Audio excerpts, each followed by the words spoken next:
ಅದ್ದೂರಿಯಾಗಿ ಜರುಗಿದ ಕಾವಲಮ್ಮ ಜಲದಿ ಉತ್ಸವ.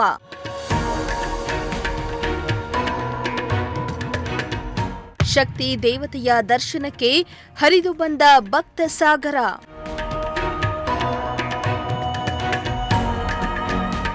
ಕೊರಟಗೆರೆ ತಾಲೂಕಿನ ಚನ್ನರಾಯನದುರ್ಗ ಹೋಬಳಿಯ ಬುದ್ದಗವಿ ಗ್ರಾಮ ಪಂಚಾಯಿತಿ ವ್ಯಾಪ್ತಿಯ ನೆಲಗಾಲ ಗ್ರಾಮದಲ್ಲಿ ಶ್ರೀ ಕಾವಲಮ್ಮ ಶಕ್ತಿ ದೇವರ ಜಾತ್ರಾ ಮಹೋತ್ಸವ ಅದ್ದೂರಿಯಾಗಿ ಜರುಗಿತು. ಶಕ್ತಿ ದೇವತೆ ಕಾವಲಮ್ಮ ಜಾತ್ರಾ ಮಹೋತ್ಸವ ಜರುಗಿದ್ದು ಸಾವಿರಾರು ಭಕ್ತರು ಆಗಮಿಸಿ ದೇವರ ದರ್ಶನ ಪಡೆದರು. ಜಾತ್ರಾ ಮಹೋತ್ಸವದ ಅಂಗವಾಗಿ ದೇಗುಲಕ್ಕೆ ವಿದ್ಯುತ್ ದೀಪಾಲಂಕಾರ ಮಾಡಲಾಗಿದ್ದು ದೇವಸ್ಥಾನಕ್ಕೆ ವಿಶೇಷ ಹೂಗಳಿಂದ ಅಲಂಕಾರ ಮಾಡಲಾಗಿತ್ತು.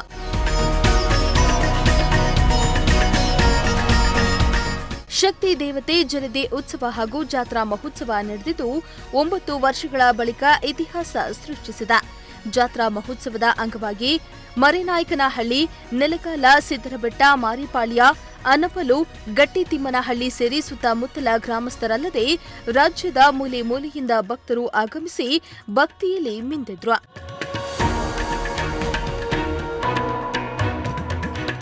ಇನ್ನು 13 ದಿನಗಳ ಕಾಲ ಈ ಜಾತ್ರಾ ಮಹೋತ್ಸವ ನಡೆಯಲಿದೆ.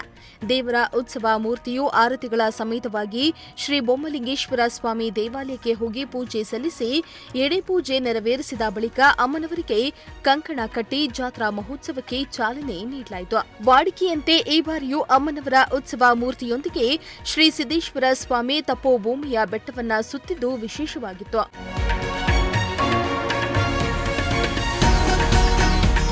ಜಾತ್ರಾ ಮಹೋತ್ಸವಕ್ಕೆ ಭಕ್ತರ ದಂಡು ಆಗಮಿಸುತ್ತಿದ್ದು ಭಕ್ತಾದಿಗಳಿಗಾಗಿ ಅನ್ನ ದಾಸೋಹವನ್ನ ಕೂಡ ಏರ್ಪಡಿಸಲಾಗಿತ್ತು. ಅಲ್ಲದೆ ಯಾವುದೇ ಅಹಿತಕರ ಘಟನೆ ನಡೆಯದಂತೆ ಮುನ್ನೆಚ್ಚರಿಕೆ ಕ್ರಮವನ್ನ ಕೂಡ ಕೈಗೊಳ್ಳಲಾಗಿದೆ. ಎನ್ ಮೂರ್ತಿ, ಪ್ರಜಾಶಕ್ತಿ ಟಿವಿ, ಕೊರಟಗೆರೆ.